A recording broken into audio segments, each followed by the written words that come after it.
recording this video from the Innovation Center at Queen Mary University of London. My name is Allam Ahmed. I'm the founder of the Sudan Knowledge Platform or Initiative, which we founded in 2008 and we launched it officially in 2009, at that time hosted by the University of Sussex.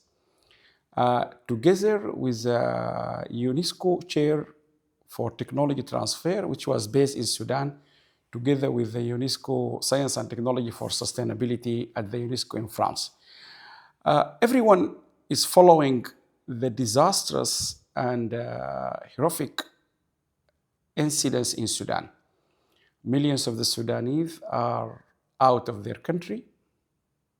Thousands have fled the country to other countries. The Sudanese people are at the brink of losing their country, not only losing their life. Women have been raped, children are starving. It is one of the most well-witnessed disaster in the current, if you like, century. We have never seen this incidents in the entire world for the last, many years. It's never happened before.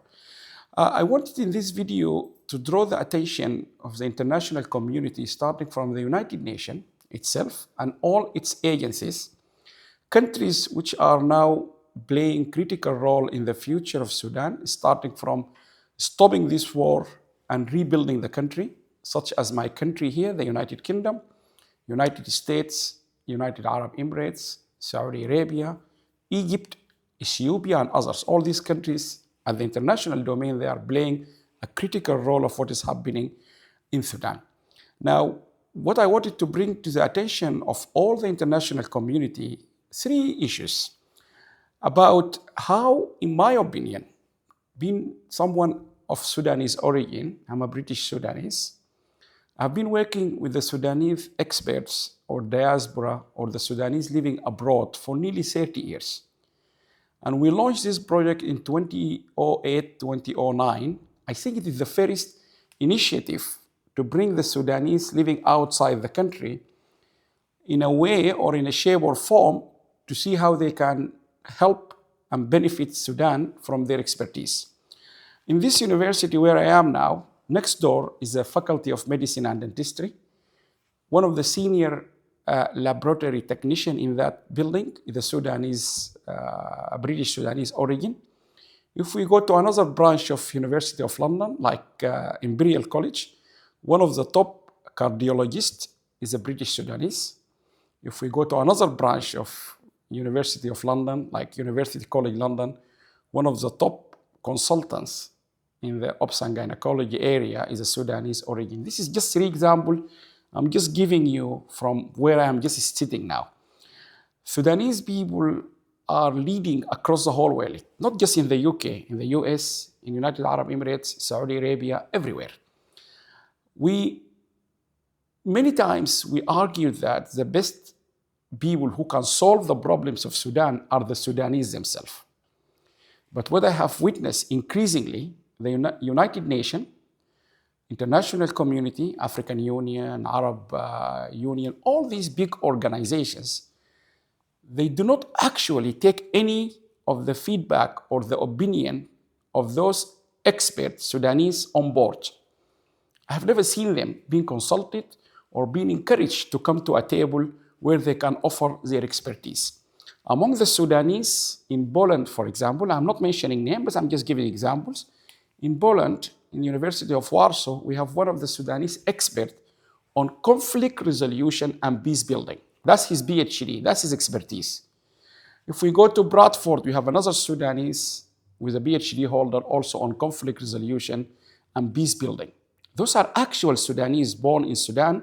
They hold the Sudanese nationality and they are diaspora. None of those people have been consulted or been asked to give any opinion. And the problem is, all these attempts by my own government here, the United Kingdom, they don't listen to them, unfortunately. There is no any mechanism where you encourage these people to come forward to give you their opinion. There is no any mechanism to encourage these people to give you unbiased, neutral, scientific viewpoint. Tony Blair our former Prime Minister, said many, many times when he was leading this country for 12 years out of 14, he said there is no progress in our economy, referring to the UK, without science. Bill Clinton, when he was ruling the United States, he was saying the best thing why the United States is leading the world, he said, education and technology. I cannot see at all in all these attempts to stop the war and build Sudan or rebuild Sudan at all involve those people. You have the best caliber of the Sudanese and you're not involving them. And we can see round of round in London, in New York, in Uganda, in Ethiopia, in Geneva, all of them are political parties. You are not getting the best people to support this situation. You need to involve these people because they are Sudanese and they care about Sudan and they are the best brains across the whole world who can actually give you the best advice on how to solve the problem in Sudan. We've been working on this for nearly 15 years. And in 2018, we have been invited by the United Nations Joint Inspection Unit to deliver or to organize our International Sustainability Conference at the United Nations in Geneva. And Dr. Petru Dimitriou at that time, he was the vice chair of the Joint Inspection Unit of the United Nations. He said in front of the entire assembly in Geneva, he said, or he acknowledged the fantastic work we have been doing, and he said in his own words, available in video, I noticed the remarkable presence of Sudanese diaspora from 5 continents who are, their main objective, primarily without any political affiliation, is to help their own country. So there's many evidence we can give you, but you are not taking them on board. And it is the right time you bring these people on board. We are very happy, we are very confident. If you listen to them, if you give them a platform, hand by hand with the political parties, you keep bringing them into London or in Geneva or others, they will give you a perspective which will definitely be scientific, neutral, unbiased, and 100% genuine to solve the problems in Sudan. The second point I would like also to bring to the attention of the international community, those academics, engineers, lawyers, medics, whatever they are, they can't speak out voluntarily because the majority of them, they have spoken to me either on the phone or in my WhatsApp messages or in many occasions, because the level of bullying in the social media, if anyone says anything against any of these political discourse, he will be bullied. The level of our social media is one of the worst. People, they cannot allow to speak out. If you take London, you take UK, you take France, Germany, you can't say anything. So most of them, they told me clearly, Allam, we can't talk. So they are afraid, they fear the bullying for their families. They are scared of talking out or speaking out about anything. So they can only be able to speak if the general environment, which is not, is a safe environment. They can express themselves. They can help without their affiliations to any political party about what they can do. Who can help them to do that? If you, international community, United Nations, let's take the example of our country here, the United Kingdom. Why not you open up a debate for them? Think tanks, government committees, why not you open up, say, I would like to listen to Sudanese diaspora who have made a significant contribution here, who are lawyers, consultants, academics. Why not you listen to someone who is holding a PhD on conflict resolution and peace building, because he understands Darfur. We have people who have done their PhD on Darfur crisis. Why not you listen to these people? You need to protect them. If you're really keen, you agree, as the United Nations said in Geneva in 2018, this is a fantastic project. These people are just willing to help their country without any political interest. If you agree they are the best people to help you, Why not you give them that safety net? There are lots of academics in Saudi Arabia, United Arab Emirates, Oman. There are many of the Sudanese right now, academics scattered across the whole world, in America and so on. I'm just going to give you few of what we have done, which is available online. It doesn't at all have any belonging or restriction to us so that you cannot use it. We want you to use it. We want you to go and look at it. We don't have anything we want you to come to us. Go and just open it. We have done a comprehensive strategic plan for Sudan to achieve the sustainable development goals. Everything: education, political conflict, women empowerment, youth engagement, everything. Health sector. I'm just going to give you, these are 3 examples. I just happen to find them in my office now. My office is next door here. But let me take them. The first one I want to show you is an example. This is our meeting in 2015. And this is the outcome of 2015 in Brighton, in the UK. Reconnecting universities with the discourse of sustainable development growth in Sudan. Sustainable, inclusive growth in Sudan. If you imagine, this is a topic we are now discussing here in the United Kingdom. This is a topic we discussed in July at the United Nations in Geneva 2 months ago, 3 months ago. We have discussed this and laid out the foundations back in 2015. You can see 2015, 10 years ago. 2015, so actually today we are 2025. This is 10 years ago. And guess who is being included? Who discovered this topic? I give you examples. Professor Ibrahim Abdullah Al-Faqih, talking about comparing Sudan to its peers in Africa and the Arab world with regard to knowledge economy, existence, and development. He is the professor of statistics, one of the top statisticians Sudanese. He works at United Arab Emirates University. He got 2 master and 1 PhD from Edinburgh and Bath and so on. I'm just going to give quickly.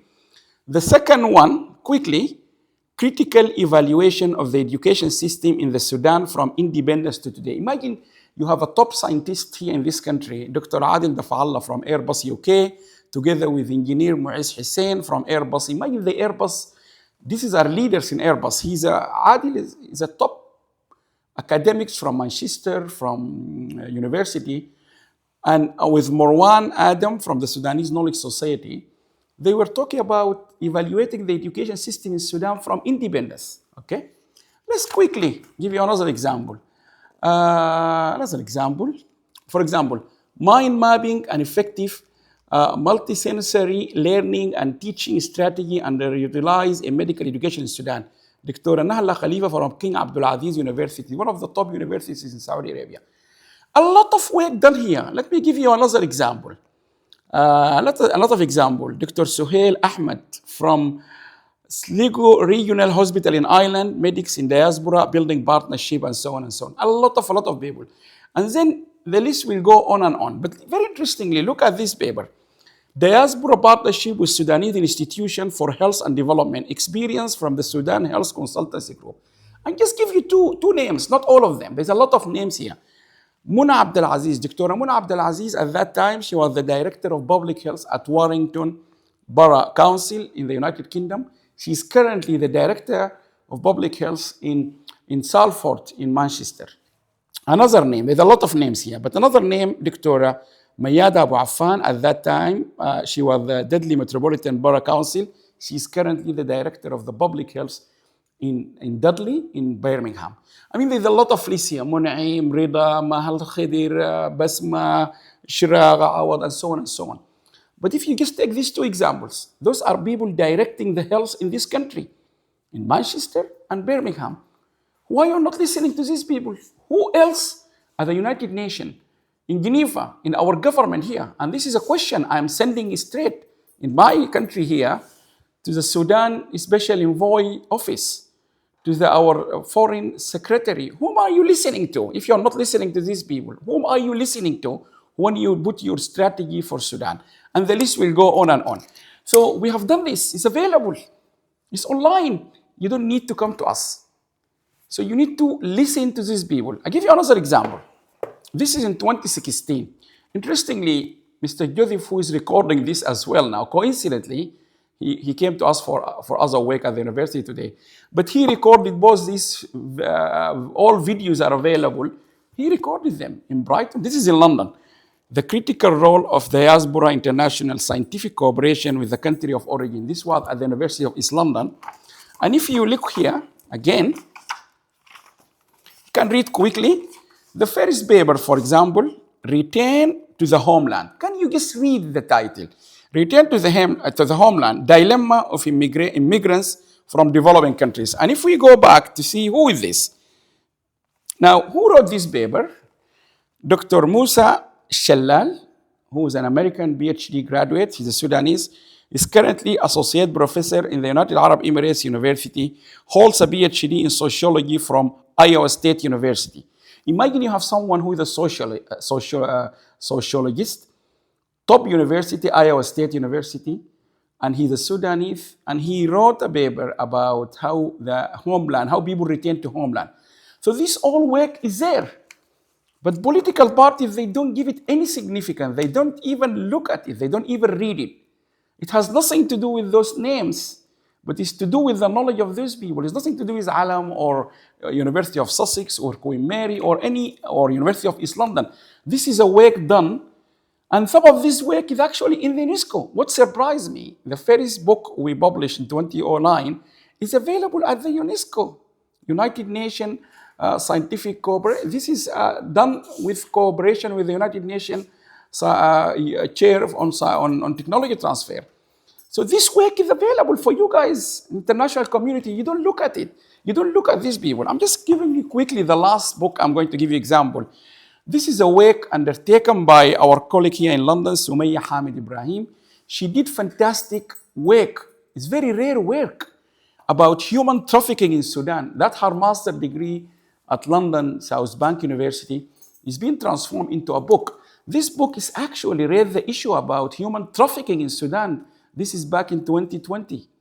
So the idea is you need to quickly, urgently listen to those people, because those are the Sudanese people who are not politically oriented. They don't have any interest on government. They don't have any interest to go and rule. Those people are all well-established professor or academic or lawyers or engineers. These people are not interested in the politics. They are interested in helping their countries. So my call today for all people in the international community, we've already been working with UNESCO, UNICEF. We work quite a lot with UNICEF, the regional office for Sudan, a lot of time. We reach a point we are just a normal citizen. We are British citizen, we are Sudanese citizen, whatever you call us. We want to help this country quickly to stop the war, yes, to ensure there is safety in Sudan, to ensure that all people are returning back safely to their homes. There is no any of this militia in their houses. There is a political settlement and so on and so forth. These two items, I just found them in the office, most relating to Sudan. Why I have them here, and I'm grateful for Mr. Joseph recording them. I wanted to show you that the work we have been doing is not just here in London. This is actually an acknowledgement, certificate of appreciation to Allam Ahmed for being a resource speaker in knowledge management framework in Sudan.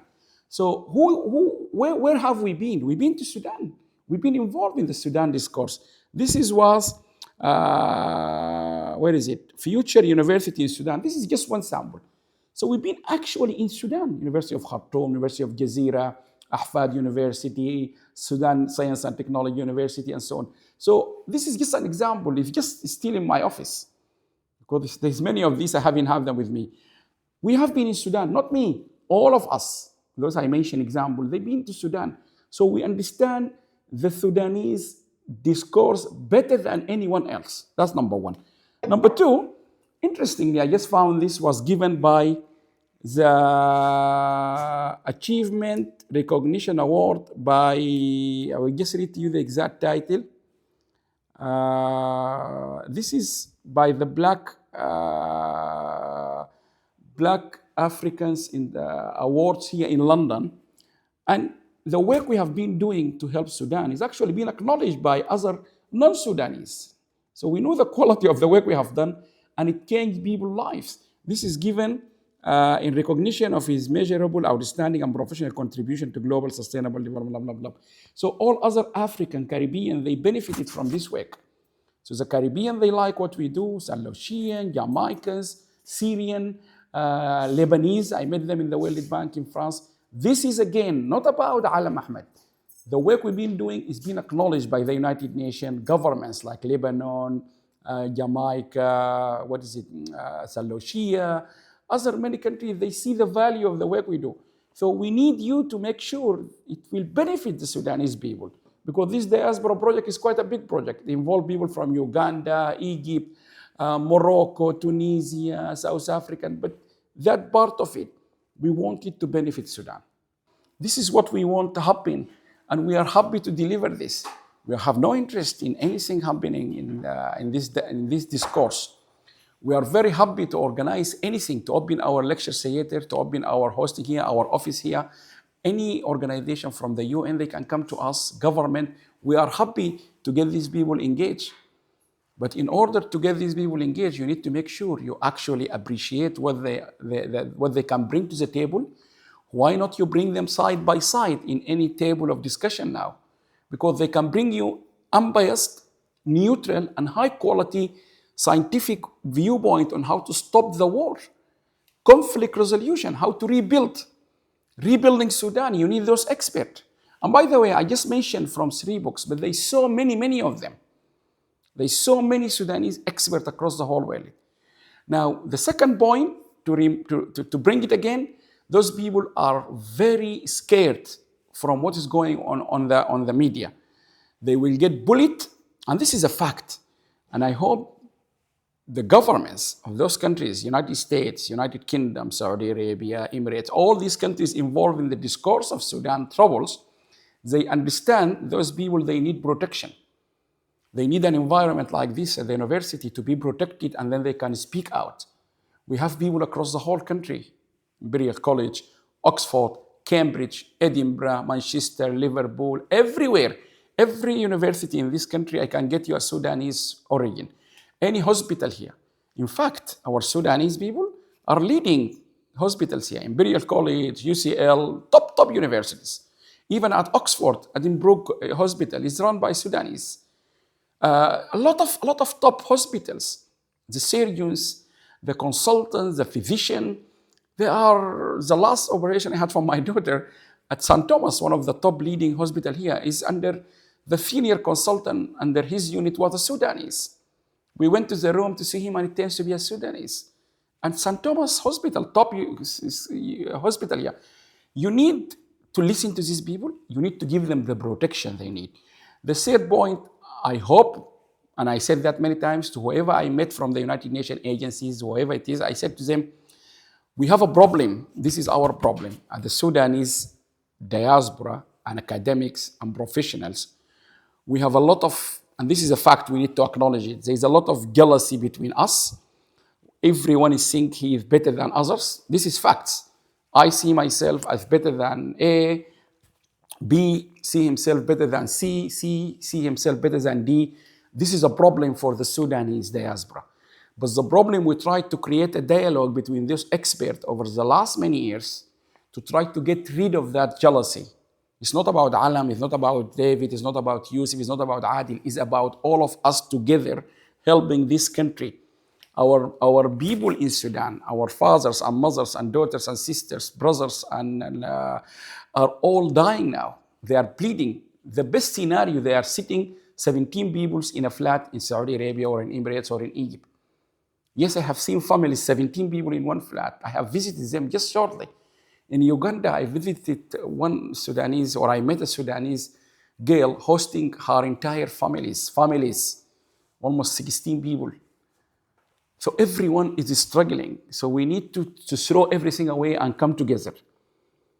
We are not after any position. And I said this many times. Those people, they are happy to continue as surgeons in the UK or in Saudi Arabia or in Emirates or America.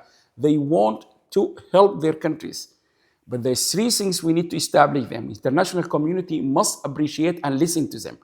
And this is a message I'm sending to the Special Envoy Office of the British government to Sudan. If you don't listen to these people, we are the voters. I voted for you at the Labour Party. I don't trust your policy is genuine, is correct, and is going to help the country. I definitely have no faith on your policy if you are not listening to the right people. Whom are you listening? When our foreign secretary traveled all the way to New York, that feedback, that policy, how did you write that policy? Did you listen to those thousands of Sudanese experts here? And don't forget, we got many, many people, campaigners from different groups. I don't want to mention one, then I will miss the other one, and I will be, because the Sudanese, they say, why you didn't mention me, you haven't mentioned this. I wanted to make it general. So I think we need urgently to get these people on board. We need urgently to acknowledge them and include them in any peace dialogue now, whether it's in Geneva, in Uganda, in everything. And we need to make sure we have it very open, very transparent. So we need people on peace building. We say to people, okay, give us your details. The second critical point I want to say, we have developed this platform called Sudan Who is Who. If you need them, you don't need to come to us. Go to the website. You need an expert on engineering, in peace, in gender issue, you'll find them. We built another one for the doctors because that was highly or urgently needed. There is women group. We have done a lot of work on women empowerment. Go and see it. But you cannot just continue like this. I am confident this will not get you anywhere. If you continue to bring these political parties who are fighting each other, accusing each other, they don't trust each other, we're not going to get to the peace we're looking for. This war will not stop. And I think that's the message I wanted to make sure. The last point I want to deliver here to all the Sudanese diaspora who are doctors, engineers, whatever it is, ordinary people who are running a shop, they are running or women selling items on Facebook, selling clothes, or someone who is a carpenter or a builder, whoever the Sudanese outside, they need to unite, because if they don't unite and to trust each other, give yourself a chance to work together in London, in Edinburgh, in Scotland, in Ireland, in France and Germany. Otherwise, you will not get anywhere. And my other final point to the Sudanese diaspora, trust yourself. You are the only agent which can achieve peace for Sudan. British government will not be faster and more effective than us as individuals. American government will not be effective and faster than us. We are the actual people who suffer from what is going on in Sudan. United Nations is not going to be faster and more effective than us. So we need to trust ourselves. The solution lies with us.